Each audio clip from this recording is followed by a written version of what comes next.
Oh, dude.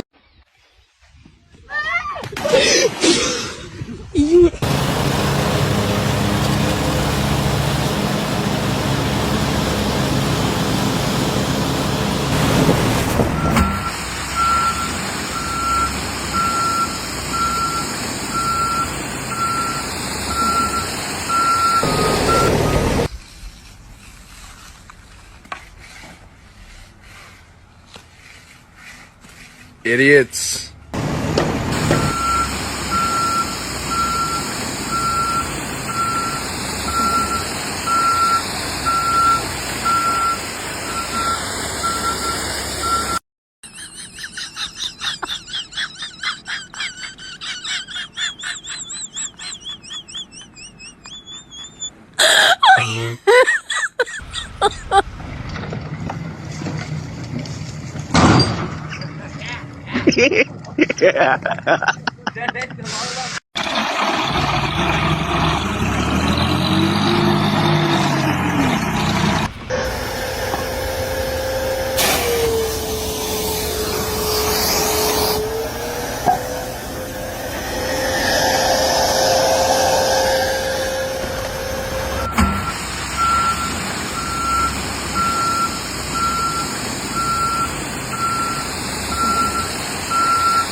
Oh mein Gott.